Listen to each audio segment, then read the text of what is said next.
Baik teman-teman, di sini kita akan membahas mengenai fundamentalisme Islam. Fundamentalisme sendiri dari Kamus Besar Bahasa Indonesia atau KBBI berasal dari kata sifat, yaitu fundamental, yang artinya pokok atau mendasar. Sedangkan berasal dari kata fundamen yang artinya dasar, asal, ataupun fondasi.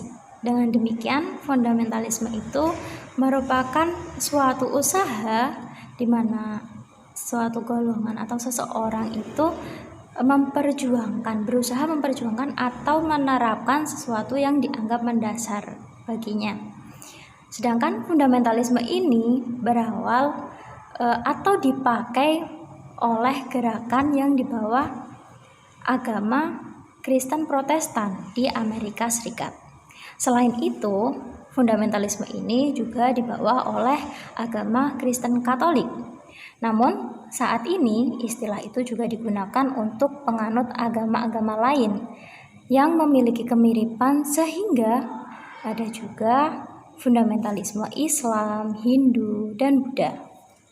Itu di sini kita akan mempelajari tentang apa itu fundamentalisme Islam, supaya kita tidak dengan mudah mengklaim suatu golongan atau suatu paham itu menjadi paham yang ekstrim atau paham yang fanatik.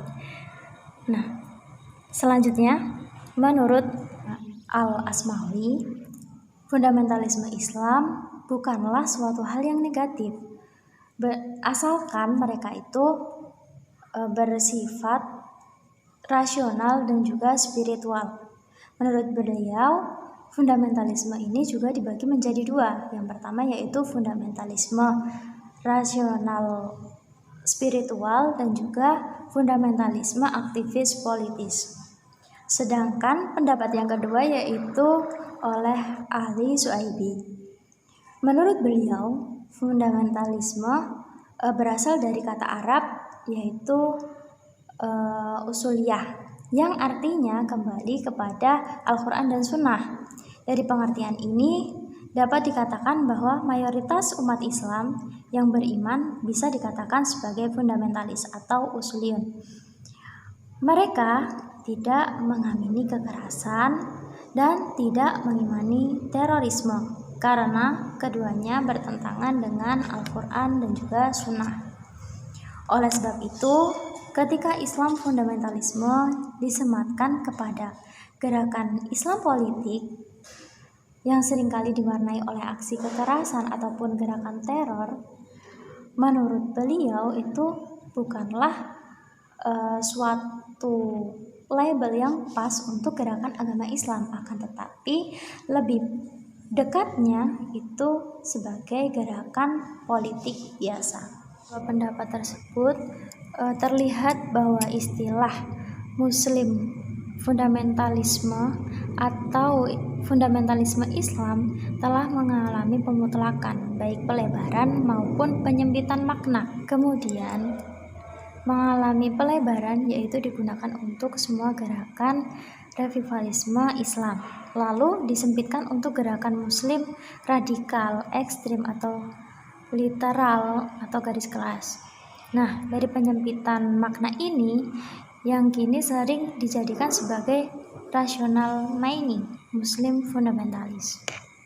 Sebenarnya apa sih yang membuat fundamentalisme Islam ini dipandang memiliki sifat kekurangannya, yaitu yang pertama dari segi keyakinan agamanya, mereka bersifat rigid dan literalis.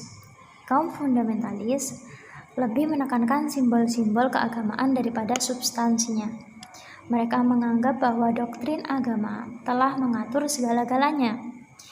Agama dinilainya sebagai sistem yang lengkap dan mencakup berbagai subsistem di dalamnya. Selain itu, yang kedua yaitu kekurangan mereka juga terletak pada sikap dan pandangannya yang eksklusif, atau yakini bahwa pemikiran mereka atau kepercayaan mereka ataupun pandangan mereka itu adalah pandangan yang paling benar dibandingkan yang lainnya.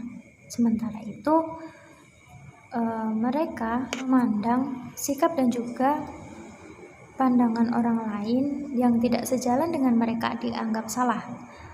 Sebagai akibat dari sikap dan pandangan yang demikian, mereka cenderung tertutup dan tidak mau menerima pandangan dan sikap orang lain yang berbeda, dan tidak terbuka dan tidak ada jalan baginya untuk berdialog. Jadi mereka tidak mau membuka dialog bebas dengan orang lain yang berbeda sudut pandang dengan mereka.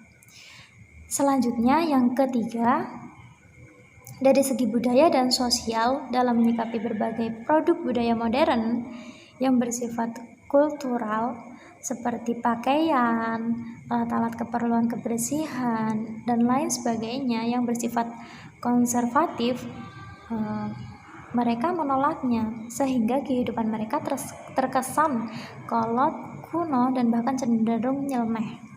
Nah, selain ketiga sifat itu, yang selanjutnya atau yang terakhir adalah dilihat dari segi bentuk dan juga sifat gerakannya. Mereka cenderung memaksakan kehendak dan dengan menggunakan berbagai cara termasuk cara-cara kekerasan. Dengan sikapnya yang demikian, maka mereka seringkali dianggap sebagai kelompok gerakan radikal, fanatik, dan sebagainya. Teman-teman, munculnya aliran fundamentalis ini harus kita sikapi dengan bijak. Nah, bahwa mereka adalah bagian dari harmonisasi kehidupan beragama. Beraneka ragam aliran dalam Islam merupakan rahmah.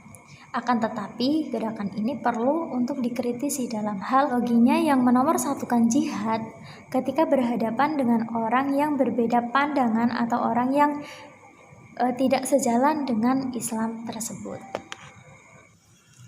Sekian pembahasan kita pada kali ini. Semoga bermanfaat.